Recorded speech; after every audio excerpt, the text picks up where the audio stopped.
Hi welcome to my channel. കുട്ടികൾ കളിക്കണ പ്ലേഡോ എങ്ങനെയാണ് ഉണ്ടാക്കുന്നത് എന്നുള്ളതിൻ്റെ വീഡിയോ ആണ് ഇന്നത്തെ. അപ്പോൾ ആവശ്യമായിട്ടുള്ള സാധനങ്ങൾ മൈദ 1 കപ്പ്, ഞാനിതൊരു അരിപ്പേക്കോടെ അരിച്ചെടുത്ത് വെച്ചേക്കുന്നതാണ്. പിന്നെ 1 കപ്പ് വെള്ളം, 1/3 കപ്പ് ഉപ്പ്, പിന്നെ ഓയിൽ വേണം. ഇവിടെ ഞാൻ വെജിറ്റബിൾ ഓയിലാണ് എടുത്തേക്കുന്നത്, അത് 1 ടേബിൾ സ്പൂൺ. ഞാൻ കോക്കനട്ട് ഓയിലൊക്കെ ഉണ്ടാക്കിയിട്ടുണ്ട്. അപ്പോൾ ഈ വെളിച്ചെണ്ണയുടെ ആ ഒരു ഒരു സ്മെല്ല് കുറച്ച് ഒരാഴ്ച കഴിയുമ്പോഴേക്കും വരും. അത് വളിച്ച പോലത്തെ ഒരു സ്മെല്ല്. അപ്പോൾ ഉണ്ടാക്കുമ്പോൾ അധികം സ്മെല്ലില്ലാത്ത, അധികം സ്റ്റിക്കി അല്ലാത്ത സൺഫ്ലവർ ഓയിലിന് എനിക്ക് തോന്നിക്കുന്നത് ചില ബ്രാൻഡുകളിൽ ഭയങ്കര സ്റ്റിക്കി ആയിരിക്കും. അപ്പോൾ കനോല ഓയിലാണ് ഏറ്റവും ബെസ്റ്റ് ഉണ്ടാക്കാൻ വേണ്ടിയിട്ട് ഞാൻ നോക്കിയിട്ട്. അപ്പോൾ ഓയിൽ 1 ടേബിൾ സ്പൂൺ. ഇപ്പോൾ ഓയിൽ കനോല ഓയിലൊന്നും അവൈലബിൾ അല്ല എങ്കിൽ സൺഫ്ലവർ ഓയിൽ ഉപയോഗിക്കുക, അല്ലെങ്കിൽ കോക്കനട്ട് ഓയിൽ ഉപയോഗിക്കാം. ഇനി ജെൽ ബേസ്ഡ് ഫുഡ് കളറിംഗ് ആണ് ഞാനിവിടെ ഉപയോഗിച്ചേക്കുന്നത്. ഇത് നമ്മുടെ കേക്കിലും എല്ലാത്തിലും നമ്മൾ കളർ ചേർക്കുന്നത് തന്നെ. അപ്പോൾ ഏത് കളർ വേണമെങ്കിലും നമുക്ക് ഉപയോഗിക്കാം. ഞാൻ ഇപ്പോൾ യെല്ലോയാണ്, ജെൽ ബേസ്ഡ് യെല്ലോ ഫുഡ് കളറാണ് ഞാനിവിടെ ഉപയോഗിച്ചേക്കുന്നത്. ഇനി ക്രീം ഓഫ് ടാർട്ടാർ. ഇത് അതിന് അളവൊന്നുമില്ല കേട്ടോ. ഈ കളറിന് നമ്മൾ കളറ് എത്രത്തോളം വേണം, ലൈറ്റ് ഷെയ്ഡാണെങ്കിൽ കുറച്ച് ചേർക്കാം, അങ്ങനെ നമുക്ക് എല്ലാവർക്കും അറിയാമല്ലോ. ഇനി ക്രീം ഓഫ് ടാർട്ടാർ 2 ടീസ്പൂൺ വേണം. ഓയിൽ ഞാൻ പറഞ്ഞോ 1 ടേബിൾ സ്പൂൺ ആട്ടാ ഓയിൽ വേണ്ടത്. ക്രീം ഓഫ് ടാർട്ടാർ നിർബന്ധമില്ല, ചേർത്ത് കഴിഞ്ഞാൽ നല്ലതാണ്, നല്ല സ്ട്രെച്ചി ആയിട്ട് കിട്ടും. പിന്നെ ഒരു പ്രിസർവേറ്റീവ് പോലെ ഇത് വർക്ക് ചെയ്യും, കുറേ നാൾ നിൽക്കും. നമ്മൾ അത്ര പെട്ടെന്ന് ഹാർഡായിട്ട് പോവില്ല. നമ്മളിത് വെച്ചിട്ട് വർക്ക് ചെയ്യുമ്പോൾ തന്നെ നമുക്കത് ഉരുട്ടുമ്മയൊക്കെ ശരിക്കും റോളായിട്ട് കിട്ടും. ശരിക്കും നമ്മൾ കടയിൽ നിന്നൊക്കെ വാങ്ങിക്കണേക്കാളും ബെസ്റ്റായിട്ട് നമുക്ക് വീട്ടിലുണ്ടാക്കാൻ പറ്റും ഈ ക്രീം ഓഫ് ടാർട്ടാർ നമ്മൾ ഉപയോഗിക്കുകയാണ് എങ്കിൽ. ഇത് ബേക്കിംഗ് സെക്ഷനിൽ ഒട്ടുമിക്ക സൂപ്പർ മാർക്കറ്റിലും അവൈലബിൾ ആണ്. ഇതാകെ 2 ടീസ്പൂൺ നമുക്ക് ഇതിൽ ചേർക്കേണ്ട ആവശ്യമായിട്ടുള്ളൂ. എന്തോരം വേണമെങ്കിലും നമുക്ക് ഇത് വെച്ചിട്ട് വീണ്ടും ഉണ്ടാക്കാം. ബേക്കിങ്ങിനും നമുക്ക് ഇത് യൂസ് ചെയ്യാം. ഇനി ഒറ്റ കടകളിലും കിട്ടണില്ല എങ്കിൽ ബേക്കിങ്ങിൻ്റെ സപ്ലൈസ് ഉള്ള കടയിൽ ഇത് ഷുവറായിട്ട് ഈ ക്രീം ഓഫ് ടാർട്ടാർ കിട്ടും. അപ്പോൾ നമുക്കിത് ഉണ്ടാക്കാൻ വേണ്ടിയിട്ട് തുടങ്ങാം. ഞാനൊരു പാൻ, നോൺ സ്റ്റിക്ക് പാനാണ് ഞാനിവിടെ ലോ ഫ്ലെയിമിൽ ഇട്ടിട്ട് ഇവിടെ വെച്ചിട്ടുണ്ട്. അപ്പോൾ ഇതിങ്ങനെ ചൂടായിട്ട് തുടങ്ങണുള്ളൂ. അപ്പോൾ തന്നെ ഞാൻ ഈ 1 കപ്പ് വെള്ളം ഇതിലോട്ട് ഒഴിക്കുകയാണ്. ഇനി ഫുഡ് കളറ്, അതൊരു ടൂത്ത് പിക്കിൻ്റെ സഹായത്തോടെ ഈ യെല്ലോ കളറ് ഇതിന് തീരെ കുറവ്, അത് ലൈറ്റ് ഷെയ്ഡുള്ള ഇതാ. അപ്പം ഞാനിതിൻ്റെ ഉള്ളിൽ ഈ കളറ് നന്നായിട്ടിത് ചെയ്ത് കൊടുക്കുകയാണ് കേട്ടോ.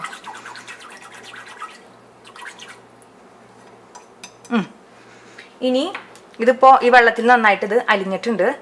മൈദ ഈ വെള്ളത്തിലോട്ട് ഇട്ട് കൊടുക്കുകയാണ്. മൈദ ഞാൻ ഇട്ട് കൊടുത്തു. ഈ ഉപ്പ് ഇട്ട് കൊടുത്തു. ക്രീം ഓഫ് ടാർട്ടാർ ഇട്ട് കൊടുത്തു. ലോ ഫ്ലെയിമിൽ, പാനും ചൂടായിട്ട് വരുന്നുള്ളൂ, ലോ ഫ്ലെയിമിലാണ് ഞാനിത് കുക്ക് ചെയ്യുന്നത്.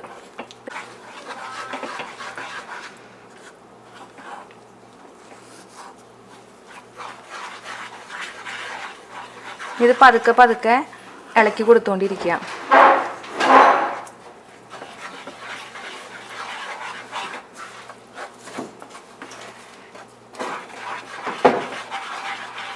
ലോ ഫ്ലെയിമിൽ ഇത് കുക്ക് ചെയ്ത് എടുക്കാം.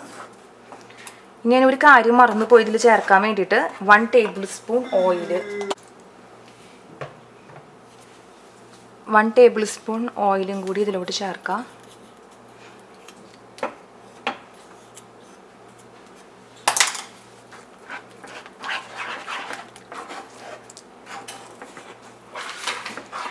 നന്നായിട്ട് ഇത് ഇളക്കി കൊടുത്തുകൊണ്ടേയിരിക്കാം. നമ്മൾ സാധാരണ മൈദ കുക്ക് ചെയ്യണ പോലെ തന്നെ ഇത് ലോ ഫ്ലെയിമിൽ ഇട്ടിട്ട് ഞാൻ ചൂടാക്കുന്നത് എന്താണെന്ന് വെച്ച് കഴിഞ്ഞാൽ ഇത് ഒന്നാമത് പെട്ടെന്ന് വെന്ത് കിട്ടും. രണ്ടാമത്തെ ഒരു കാര്യം, നന്നായിട്ട് വെന്തില്ല എങ്കിൽ അതിൻ്റെ ഒരു പച്ച സ്മെല്ലുണ്ടാവും, പച്ച ചുക. നമ്മൾ കഴിക്കലല്ലോ ഇത് നമ്മൾ ഉണ്ടാക്കാണ്. പക്ഷെ നമ്മളിത് ഓരോ പ്രാവശ്യം നോക്കുമ്പോഴും ഇത് ശരിക്കും വെന്തിട്ടില്ല എല്ലാം എങ്കിൽ ഒരു റോ സ്മെല്ല് ഇതിനുണ്ടാവും ഈ പ്ലേഡോയ്ക്ക്. പെട്ടെന്ന് രായി തുടങ്ങിയിട്ടുണ്ട്.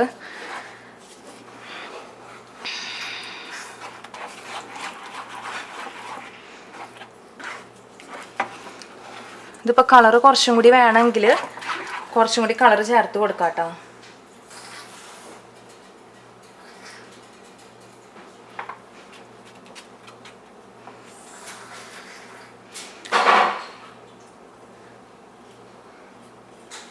നന്നായിട്ട് ഇളക്കാം. ഇതായി തുടങ്ങി പെട്ടെന്ന്.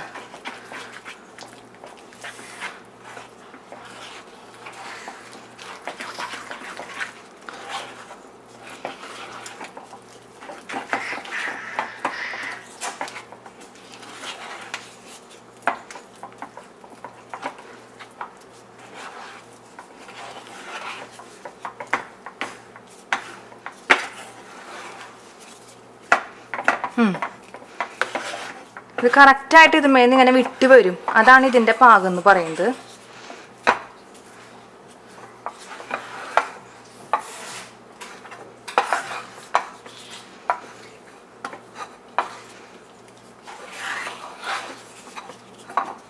ഇതിപ്പോൾ ആയിട്ടുണ്ട്.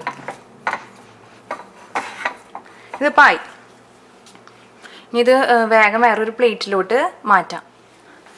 പ്ലേഡോ ഇത് വിട്ട് വന്ന് തുടങ്ങുമ്പോൾ അപ്പോൾ തന്നെ അത് വേറൊരു പ്ലേറ്റിലോട്ട് മാറ്റണം. എന്താണെന്ന് വെച്ച് കഴിഞ്ഞാൽ പെട്ടെന്നായിരിക്കും ഇതിലത്തെ വാട്ടർ കണ്ടൻറ്റ് അല്ലെങ്കിൽ ഇത് ഡ്രൈ ആയിട്ട് പോണത്. അത് നമ്മൾ ഡ്രൈ ആയി കഴിഞ്ഞ് കഴിഞ്ഞാൽ പിന്നെ വീണ്ടും നമുക്ക് കുറച്ച് ഓയിൽ ഒഴിച്ച് കൊടുത്തിട്ട് ശരിയാക്കാം. പക്ഷെ നമ്മളിത് ഫസ്റ്റ് ഉണ്ടാക്കിയിട്ടല്ലേ ഉള്ളൂ.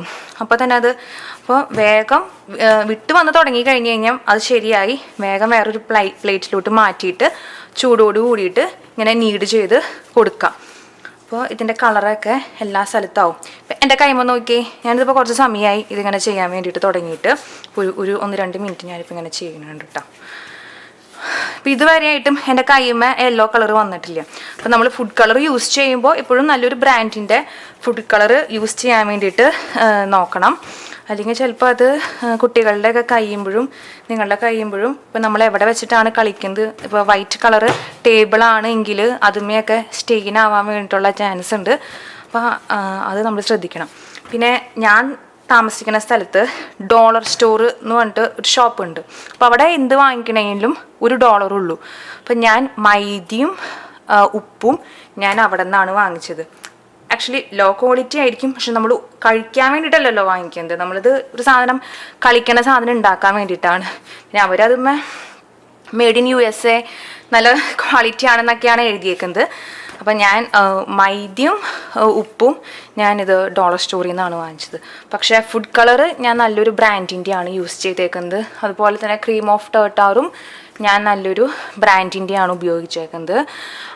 പിന്നെ കനോല ഓയിലാണ് ഞാൻ ഉപയോഗിച്ചേക്കുന്നത്. കനോല ഓയിലിന് തീരെ സ്മെല്ലില്ല, പിന്നെ അത്ര സ്റ്റിക്കി അല്ല. ഒരുപാട് ആക്ച്വലി 1-2 മാസമൊക്കെ ഇത് ചീത്തയാവാണ്ടിരിക്കുന്നുണ്ട്. അതിന് ശേഷവും ഇത് ചീത്തയാവാണ്ടിരിക്കുന്നുണ്ട്. പക്ഷേ ഇത് ഒരുപാട് പ്രാവശ്യം നമ്മൾ കളിക്കുന്നുണ്ട്. അപ്പോൾ ഓരോ പ്രാവശ്യം കളിക്കാൻ വേണ്ടി എടുക്കുമ്പോഴും അറിയാലോ കുറച്ച് അവിടെ ഇവിടെയൊക്കെ പോവും. പിന്നെ നമ്മൾ ശരിക്കും ഇത് കളി കഴിഞ്ഞതിന് ശേഷം നമ്മളിത് എടുത്ത് വെക്കണില്ല എങ്കിൽ കുറച്ചൊക്കെ ഡ്രൈ ആവും. പക്ഷെ നമ്മൾ പുറത്തുനിന്ന് ഷോപ്പിൽ നിന്ന് നമ്മൾ പ്ലേഡോൻ്റെ ബ്രാൻഡിൻ്റെ പ്ലേഡോ വാങ്ങിക്കുന്നു വെച്ച് കഴിഞ്ഞാൽ നമ്മൾ കുറച്ച് സമയം പുറത്ത് വെക്കുമ്പോഴേക്കും അത് ഭയങ്കരമായിട്ട് ഡ്രൈ ആയിട്ട് പോവും. പക്ഷെ ഇത് എനിക്കങ്ങനെ തോന്നിക്കണില്ല.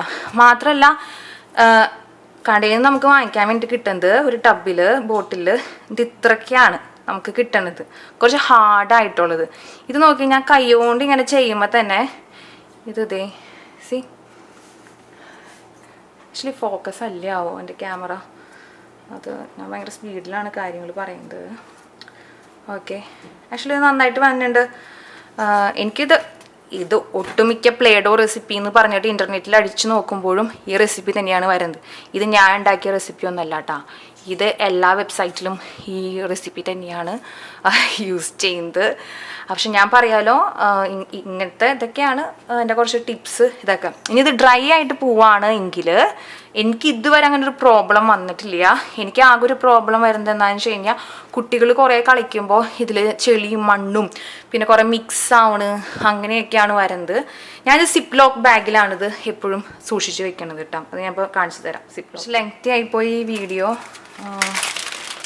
ഇത് ഞാൻ ഇതിന് മുമ്പൊക്കെ ഉണ്ടാക്കി വെച്ചേക്കുന്നതാണ്. ഇത് എനിക്ക് തോന്നുന്നത് ഇപ്പോൾ ഒരു 1.5 മാസമായി.